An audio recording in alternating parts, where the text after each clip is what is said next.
Assalamualaikum warahmatullahi wabarakatuh. Kali ini saya akan menjawab di pertanyaan tugas di luar kelas yang ke-31, hari ke-31.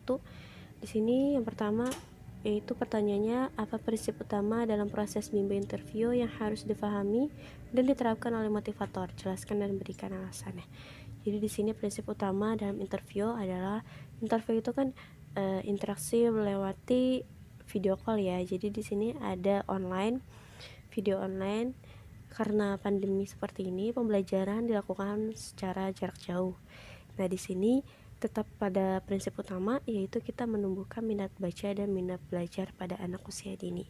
Kemudian selanjutnya juga di sini kita harus menanamkan bahwa walaupun dengan pandemi seperti ini, walaupun dengan pembelajaran jarak jauh, tetapi kita masih bisa menumbuhkan minat baca dan minat belajar anak dengan cara melalui video call atau interview ini.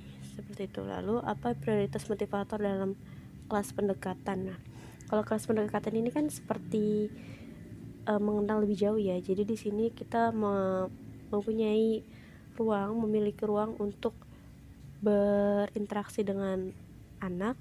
Kemudian dengan itu mereka akan merasa dekat dengan kita, mereka akan merasa nyaman. Dengan begitu kita mudah dalam bermain dan belajar dalam interview ini gitu. Kemudian berapa lama durasi kelas pendekatan dilakukan? Nah, durasi kelas yang dilakukan itu dalam pendekatan itu kurang lebih 5 menit. Jadi di dalam bermain sambil belajar ini, kelas interview dimulai itu 5 menit awal adalah pendekatan atau dialog bersama anak. Lalu apa prioritas motivator dalam kelas trial?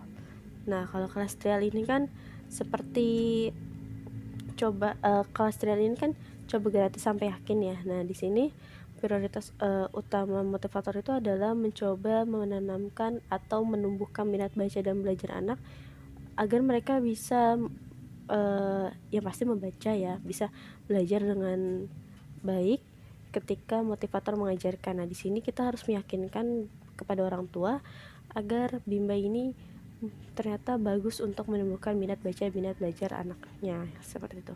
Kemudian berapa lama durasi kelas trial yang dilakukan? Untuk kelas trial ini sebenarnya tidak ada jangka waktunya, bisa berminggu-minggu atau 1 bulan lebih. Tetapi di sini akan ada pantauan dari kepala unit ketika beberapa orang tua mungkin sudah lama anaknya mencoba gratis sampai yakin tapi belum ada kejelasan, itu unit akan menanyakan langsung kepada orang tua. Lalu untuk kelasnya sendiri, dalam kelas trial itu sendiri itu kemungkinan 15 menit ya. Jadi bisa kurang lebih lah 15 menit dalam kelas trial, dalam kelas dalam bermain sambil belajar ini, dalam pembelajarannya itu mulainya itu 15 menit. Jadi tadi awal pertama adalah 5 menit itu pendekatan, kemudian 15 menit adalah berjalannya pembelajaran atau bermain sambil belajarnya, seperti itu kelas trial. Lalu apa prioritas motivator dalam kelas lanjutan? Nah, di sini kalau kelas lanjutan ini pasti kita melihat anak-anaknya sudah mulai menumbuh, kita suguhkan simbol, huruf, kata, bahkan sampai kalimat. Di sini kita juga harus melihat ya bahwa anak-anak juga sudah mahir dalam membaca, walaupun mungkin masih sedikit kesulitan, tetapi mereka bisa melanjutkannya.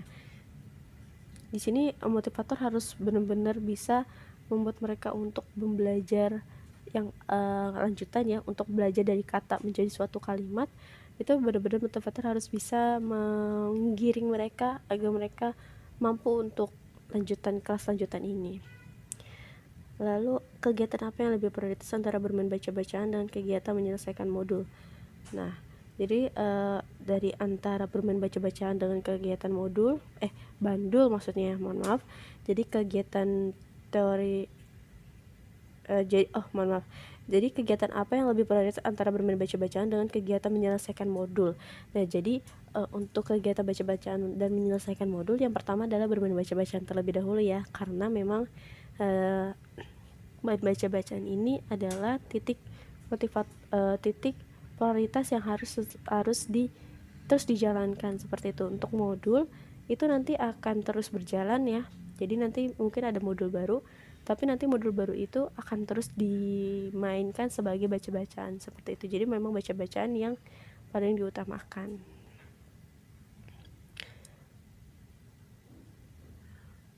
Lalu materi apa yang dibaca oleh anak ketika bermain baca-bacaan? Nah, jadi materi yang dibaca oleh anak-anak itu adalah materi-materi modul yang pernah mereka mungkin isi ya. Jadi kan di satu modul itu, di satu tiket itu ada gambar dan juga katanya ya. Jadi ada gambar dan juga namanya.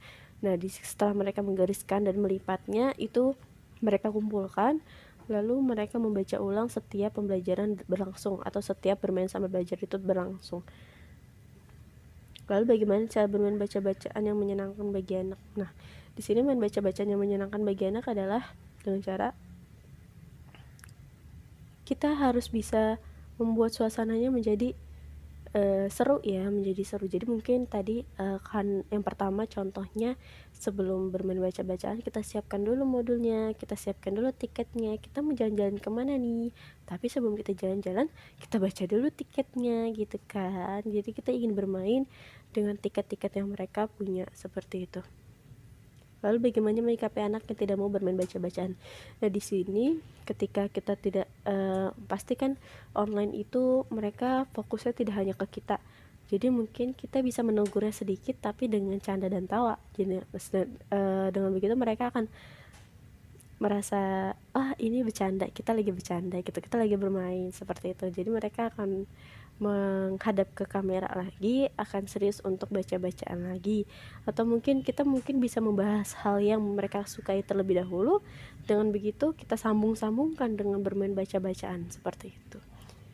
Baik, itu saja yang dapat saya sampaikan. Terima kasih. Wassalamualaikum warahmatullahi wabarakatuh.